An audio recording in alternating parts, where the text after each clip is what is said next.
It might have been the very end of October. Okay. That was when the first, that was when it hit the 1,000 mark, I think.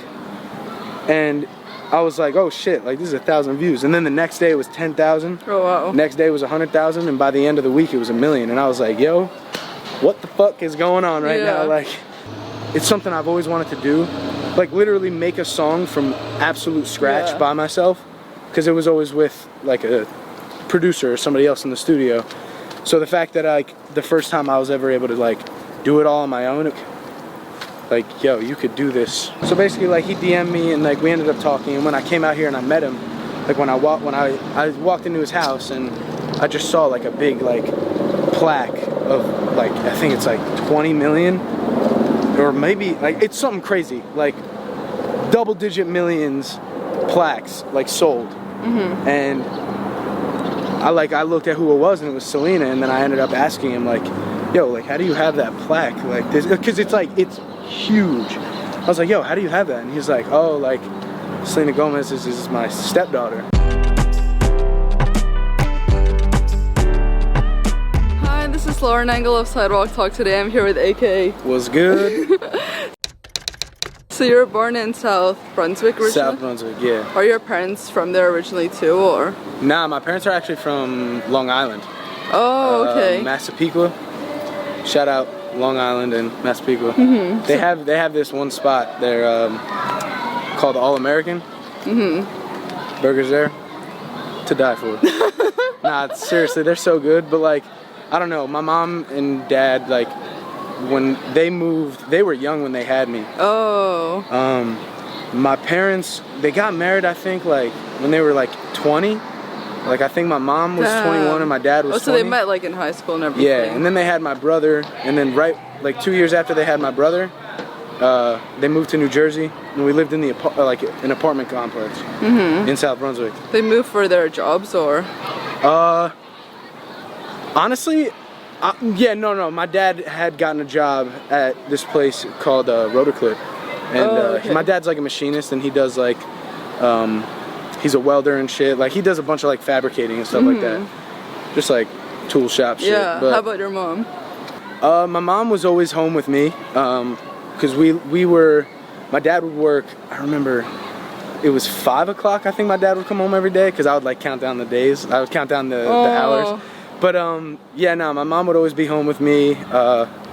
We would just kick it. It actually was kind of rough in the beginning, because actually when I was born, I had like really bad like hearing problems. Oh. Like I couldn't, like my mom always told me like after the fact, like I was like damn near deaf. Damn, is it like a genetic thing? Did she know if it was? It was actually like, it was like chronic, no, they called ear infections. Ear infections. Yeah. I kind of really don't remember it much, but I used to get like I had like 2 sets of tubes like put in. I don't even like. I honestly I should learn more about it, because I should know more. But like 24/7 that you had, like, or is it only when you were sleeping?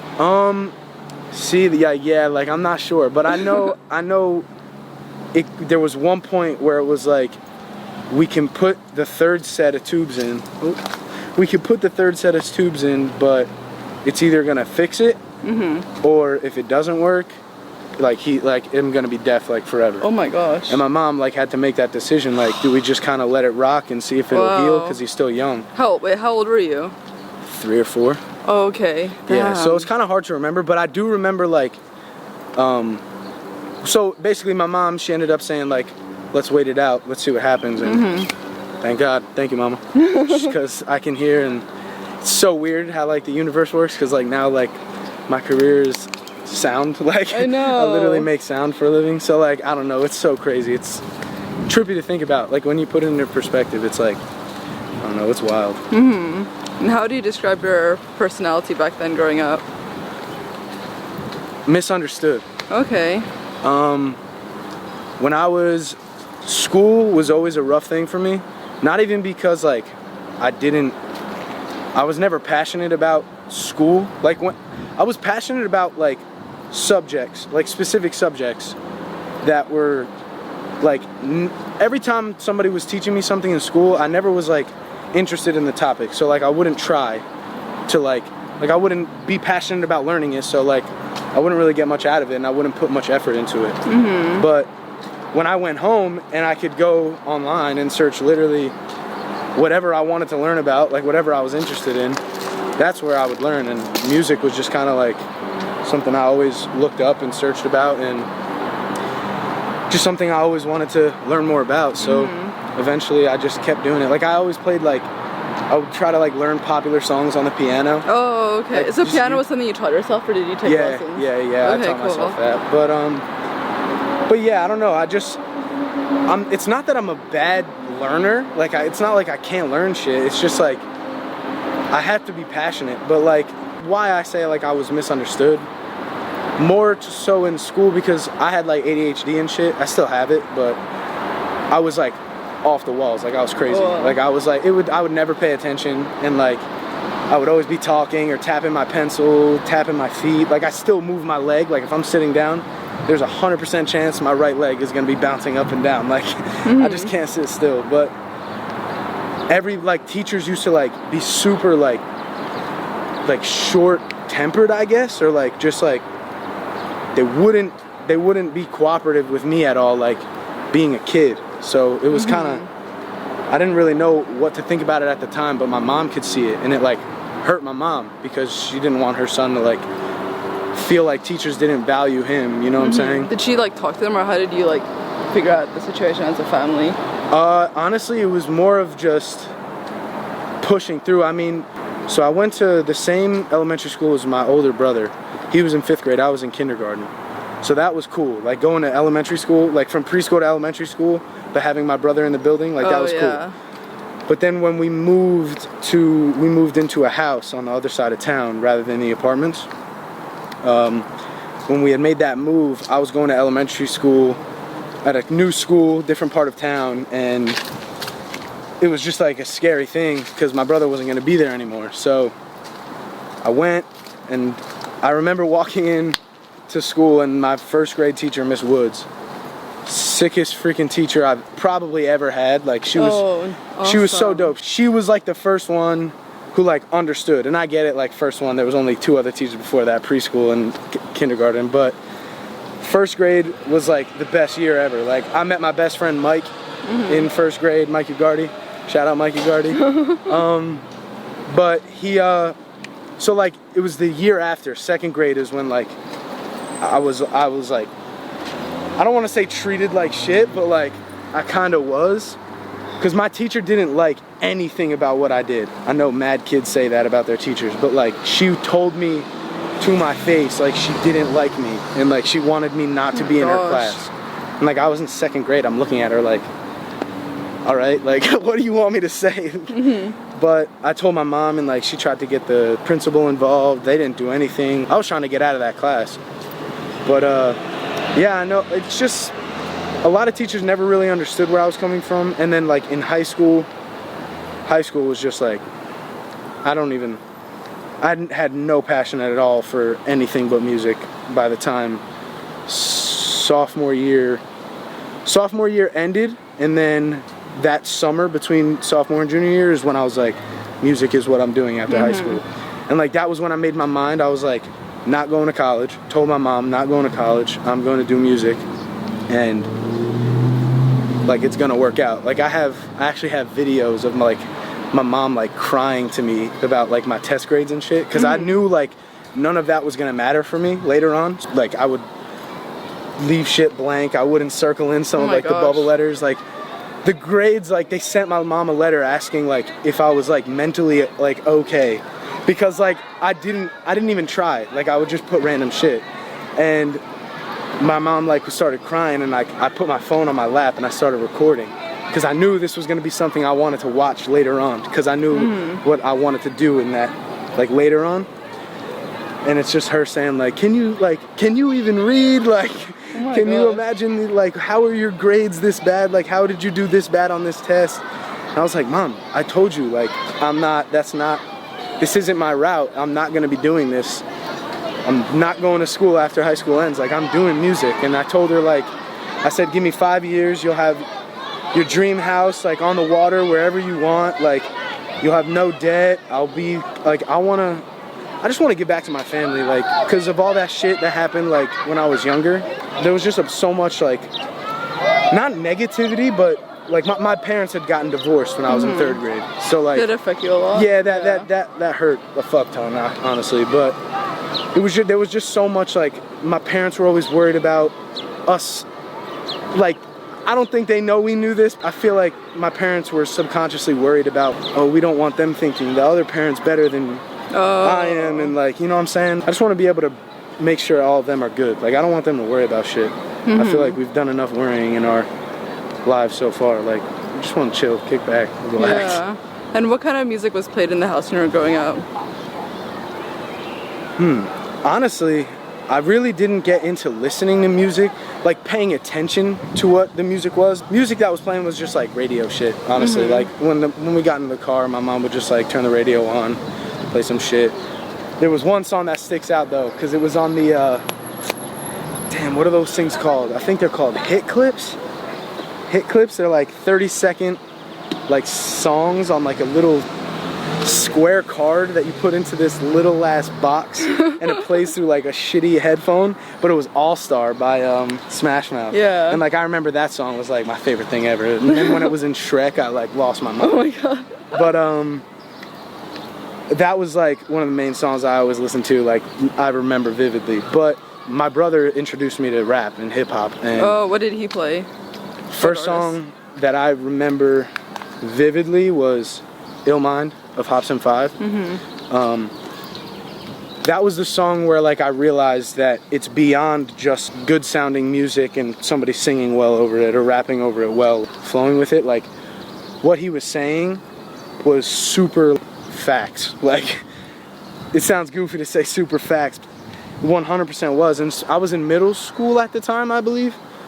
So like, that whole song is about kids doing drugs and like choosing the wrong role models and shit like that. And that was like things that I was seeing bits and pieces of when I was in middle school. It just kind of hit me a different way than any other song has before.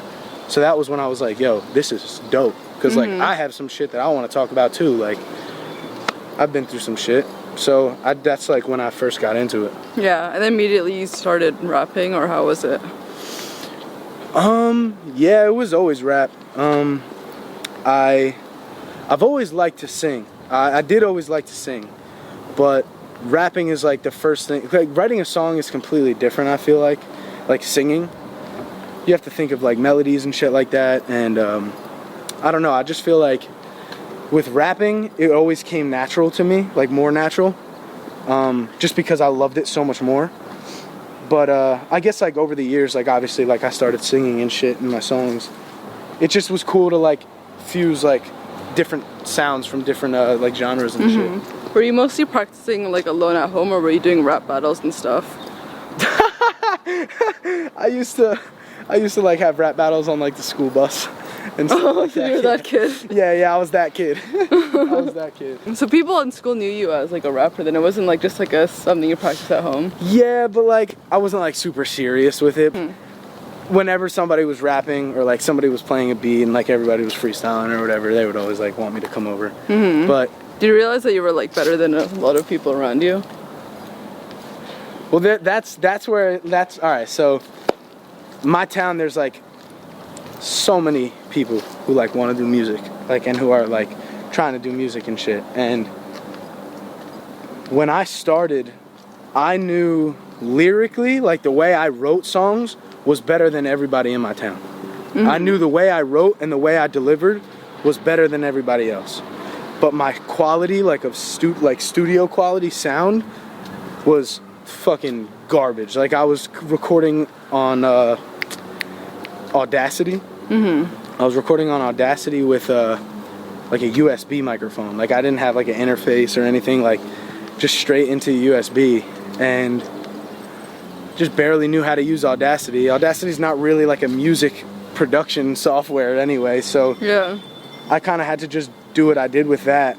But over time I kind of got better at it, and every song like from Panda remix was done on the same setup I was doing in like sophomore year. Actually, what clicked you to do YouTube covers? My homie Mike, who I met in first grade in Miss Wood's class. Yeah. And then how did you even get out there? Like, were you like promoting on Reddit, or like how did people find you originally? Nah, ready? Crazy story. I'm in senior year. Senior year, I posted, actually Panda I was pushing SoundCloud like a fuck ton. Yeah. And Panda came out my junior year. Yeah, Panda came out like that towards the end of my junior year. And then I was delivering pizzas at the time. And me and my homie were working, me and Mike, and we were just talking, and he was like, this is now the summer going into senior year. He was like, yo, like nobody did Panda the way you did. You're also you were also about to be 17, you're 16, and you literally like, you have this song, but you have a different platform you haven't used yet. Like, why not just put it on YouTube? Mm-hmm. So I kind of didn't, like, I got the idea, like, yeah, that would be sick to put it on YouTube, but like, what's the video gonna be? Like, you know what I'm saying? So I guess just after talking with him and shit, we ended up just like put my microphone in like put a camera facing the microphone and just kind of record that way. And that's what I did. And it sat on YouTube for 6 months, like with nothing, like 0 views. And then I think it was November. It might have been the very end of October. Okay. That was when it hit the 1,000 mark, I think. And I was like, oh shit, like this is 1,000 views. And then the next day it was 10,000. Oh wow. Next day it was 100,000, and by the end of the week it was 1 million. And I was like, yo, what the fuck is going on right now? Like, cause I had no idea, like I wasn't even, like I forgot that it was even there. Like, cause I was still pushing my SoundCloud, and I was like, all right, I got momentum now. My brother was helping me out a lot with like trying to stay up on doing like videos to keep people engaged and shit. Wow. Cause it was so new to me, and I was in high school I was beginning this senior year. So it was rough at first, cause like, I mean, I didn't do all of my schoolwork, but I needed to do enough to pass. But with that and like going home, making sure everything was written, recorded, video was done, posting it, like it was tough, because I was doing one every 2 weeks, and like I was in high school, like I was still trying to like enjoy my last year of high school and shit still. So was it difficult? Like you probably got negative feedback, like because you hit the 1 million mark. It's like when the negative comments come in. Oh, 100%. That was when everybody in my town was like, yo, can't believe he just paid for views. Not everybody in my town. There's like I don't want to say like a couple people, but like there's always like that group. There's always like a group of people who don't like what you're doing, because I don't know, it's just the way it works. But yeah. Was it difficult dealing? How about with like online internet people who are they're just trolls, man. Yeah. Like, so you're just able to. It didn't really phase you at all ever. Nah. I feel like because I've always had people pointing at me, telling me I was doing everything wrong, and like I was always being told you have to do this, and like always being told what to do. This was my way of doing whatever the fuck I wanted to do. Yeah. And the fact that now people are like, this is so sick, I'm so glad this is a thing. What are those people like? What is it that they can say that would hurt my feelings at this point? My whole life everybody was telling me like I have to do things a certain way. I can't do certain things because I'm not like able to do it or capable of doing it. And like the first thing I decide to say, fuck it, I'm gonna do everything the way I want to do it, is what literally it just like started my whole career and like life. And what clicked you to start doing original music? I was always doing original music. I was just like ripping beats from YouTube and shit, and just like recording over them. How about like making beats from scratch? Just started that. I actually just recorded my first song I ever produced all by myself. Oh wow. Yeah, which was like a super big accomplishment for me, like personally, because it's something I've always wanted to do.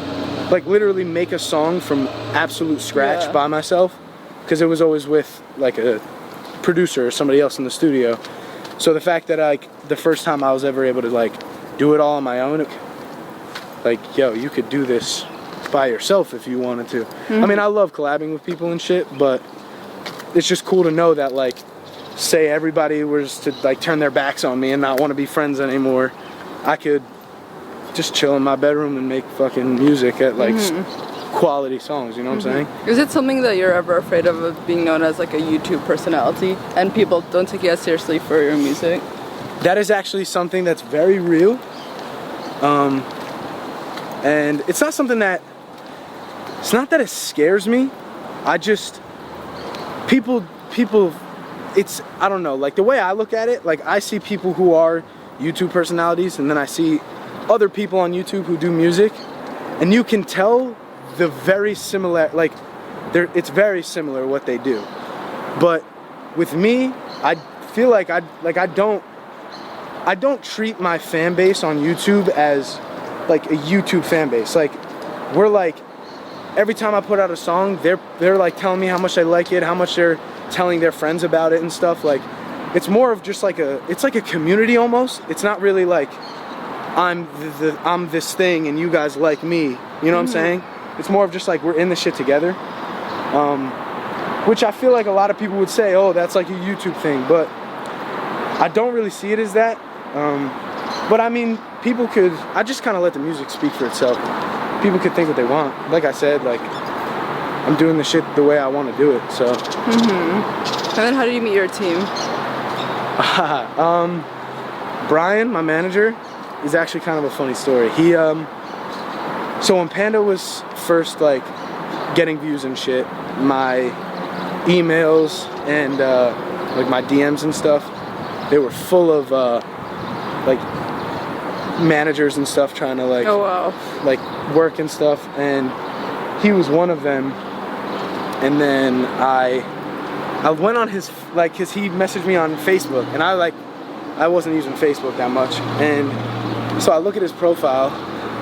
The guy's got no profile picture, no bio, like, nothing at all, and I'm like, gonna stay away from that.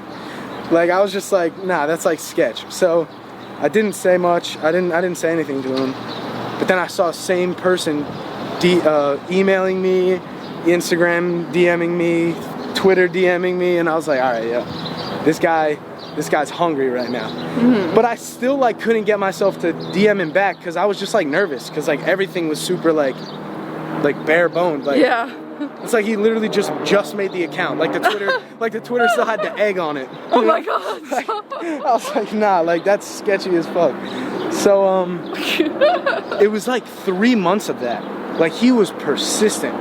3 months of that. And he sent me a DM and he was like, yo, you gotta give me credit on my persistency. And I was like, at that point I was like almost ready to DM him back, just because, like, that was different. Like, it was more of like, I'm a person type thing. Like, you gotta give me credit. Like, I'm doing my best here. Still didn't DM him because I was still a little nervous, but then my brother got a DM from him, and my brother was like, yo, just fucking call this guy, because he gave my brother his number. So I called him, and I'm like, hello? And he goes, hey, what's going on? Who is this? And I was like, Austin? He's like, Austin?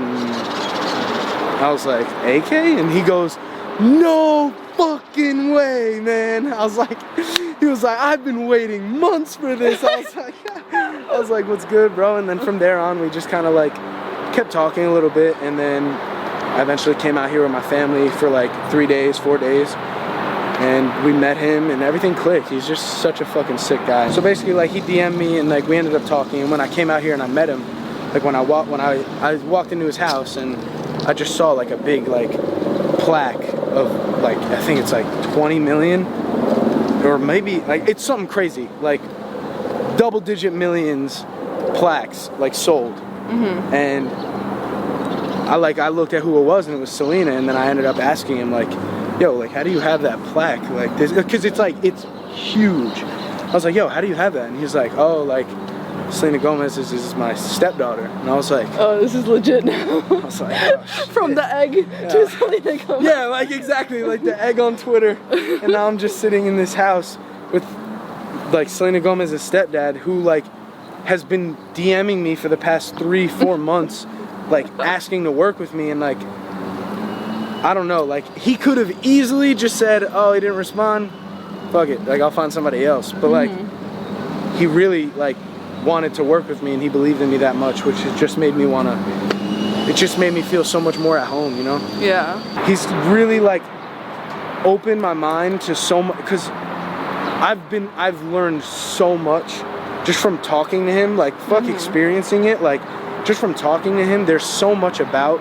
what goes into music going out, the way people are taking it in and consuming it, like even things like this, like people would like, I feel like people don't understand like there's a process to everything, like I don't know, but the process is so much more than I thought it was.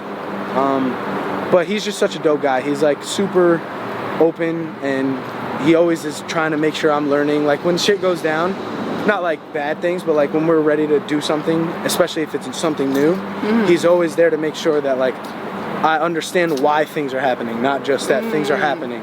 You know what I'm saying? Yeah, so he's always making sure like this is why we're doing this. This person wants to meet you for this reason, or like just like different things like that. And it's just, I don't know. I just feel I'm very blessed to have someone like him like on my team. And what's the inspiration behind Broken and Don't Look Down? Don't Look Down? I actually wrote Don't Look Down for my mom, because it's like celebratory. It's like we're finally up. Like don't look down because we're so high. Like we finally like are making it out. Like we're seeing that one day. We're now finally seeing the beginnings of the future. Like one day it's gonna like we're gonna be all right. Like we're gonna be chilling. How about Broken? Broken, that was like that song is like super real. I was talking with this girl, and it was 10 months total I was talking to her. So like, and it was my whole senior year. So like as all this was happening, I meet a girl, I'm freaking in love with this girl. I'm like, yo, like my life couldn't be any better than this right now. Like, and it was a sick situation. Like I was mad cool with her. Her family was dope. Like we never like tied the knot officially. Like we never like dated officially. But it was always because she was telling me like I'm not ready for it. Like I just got out of a relationship, not over my ex. Like typical. Like that's like an answer that is very common. So I was just like, all right, like. Whatever, you're worth the wait. Like I told her that. I was like, you're worth the wait, so like I'll stick around. Like I'm here. And she was always like, yes. Like she always said like specifically like I don't like if I'm gonna be with anybody, it's gonna be with you. So I was like, all right, so like I'm set. Like I don't have to worry about nothing. I had to worry about something though, because it was just like I just remember like she ended up. We went to like a party or whatever, like this is on some like personal shit, but like we went to a party or whatever, and there was just like other dudes there and shit, and I was like, I wasn't really thinking much of it because of what she told me, like if I'm gonna be with anybody, it's gonna be with you. So I was like, and she was like super known for being like a very like honest person, so I was like, all right, bet, jackpot. So we're at the party, and like I see like she's a pretty girl, so every guy's gonna want to try to talk to her, and expected that, knew that going in, but then there was just one dude that like I just could tell like there was just something that like something's going on, and from that night forward, like I just always saw like whenever, because we would hang out like all the time, and like her phone would always like go off, and like he'd call her and stuff. I asked her, I was like, who is this guy, like because then now I'm starting to feel like insecure, like I'm like, what's like what is this situation like? And she was just like, nah, like don't worry about it, like he's honestly just a friend. So I was like, all right, cool. And then like this just kind of goes deeper into the story, but prom came around, and I got us a Rolls Royce. Oh my god. We pulled up in a whip. That shit was fire. And it was like an old one. It was like 1960 something. Like it was fire. So I paid for it. I got it, and I had it brought to her house because like prom pictures or whatever, you like somebody choose a house.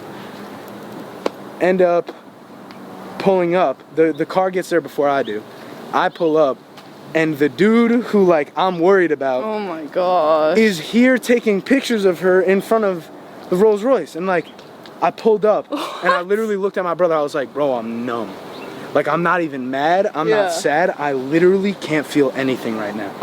Like, why is this dude even here type shit? I'm like getting riled up right now. Like, this shit's like old news, but. Oh my god. But, I was just like, what is this fucking guy doing here right now? One, why is he here to begin with? Two, why is he taking pictures of the car that like I had brought for her? Like, I'm trying to be in the picture type shit. Like, I want to be seen with this car too. But that was just like when I knew it was more than just like he's just a friend. I was like from that point forward, I was like, nah, no fucking way, that's not real. So then I cut it off with her. I was like, I can't do this. Like, I don't know what's going on, and I need to like. It's hurting my like mental health. Like I'm constantly thinking about it, 24/7, to the point where I like didn't even give a fuck about writing songs. Like I was so consumed in this, and I knew for one that wasn't healthy because I was just damaging my future because of something I thought I was secure in. But so I told her like I can't do this anymore. Like I know we're not dating. Like I'm acting like I'm like breaking up with you, but like I just like it would be better if we didn't talk. Like because I can't see you as anything but more than a friend to me. Like you'll never just be a friend. And she kind of like got mad at me for it. Like she hit me up and was like, what's wrong? Like why aren't you like talking to me? And I was like, hello? Yeah, I was like, I told you, like this shit hurts. Like I can't do this anymore. And she was just like, she texted me, she's like, oh, so that's how like this is gonna work? Like that's how this is gonna end? And I was like, I guess like there's no other way. Like it sucks, but like there's no other way. But then I get a text from the dude who I was worried about saying there's so many layers to this. Yes, it's so crazy. So I get a text from homeboy and he was like, yo, I like DM me back, like I got like you're gonna want to hear this. I was like, yo, what's up? Like, what do you want? And he was like, yo, like, are you and da-da-da, like, talking? And I was like, I mean, we kind of were, but, like, not, it's like, I don't really talk anymore. He was like, oh, well, like, I'm, like, dating her. I was like, oh, my gosh. I was like, huh? Like, what? I was like, how long? And he was like 4 or 5 months. And I was like, I was in Lake George, New York, with, like, on vacation with my family. I literally was like, nah, this ain't real. I was like going nuts, and I was like, that was like before the prom, right? 4 or 5 months was. Yeah. Oh my gosh. And this was. I might have mixed it up. This was right. Oh, I stopped the whole thing with me like not talking to her anymore. Happened like right before this, like right before he hit me up. Oh. Okay. So like she was getting mad at me for cutting her off.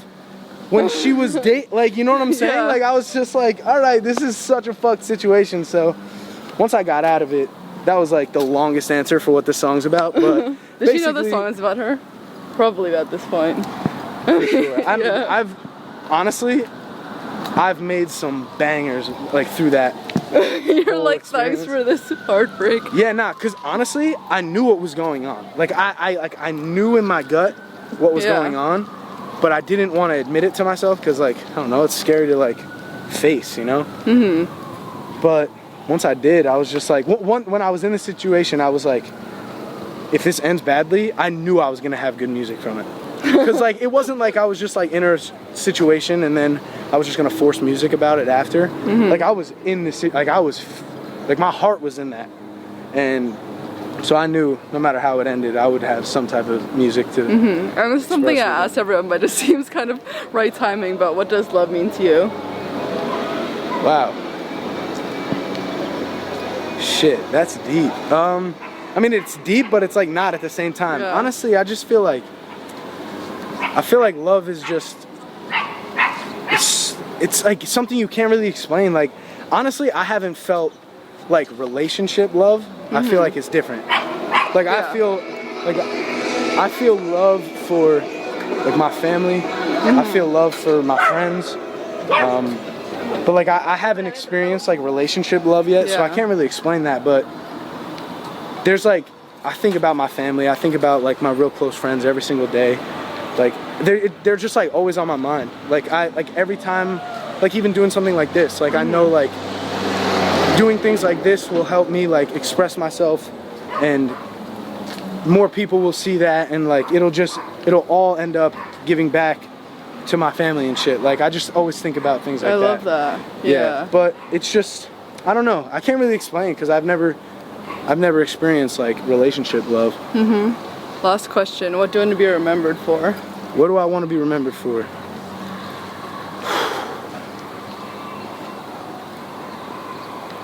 Wow. There's just like, I don't know, like specifically like for just like for people in general or for like my music? Up to you. If it were to come down to music, I honestly think I want to be known for my versatility. Yeah, I want to be recognized for my versatility, because I feel like that's something not a lot of people do have. I feel like versatility, the way I have it, it's like, it sounds blunt and I may be like sounding big-headed, but like I just feel like nobody does it the way I do it. And that's like one of the main things I want to be known and recognized for. Just in general, like, bro, just spread love. Like there's just, I don't know, it's so corny and cheesy because everyone says it, but like there is so much negativity in the world, and so much like people thrive off of it because it's interesting. Like it's like, I don't know, I just feel like I want to be able to be like a vessel for somebody to be gaining positivity, you know? But yeah. Yeah, this is awesome. Thank you so much. Sick, hell yeah. Bye.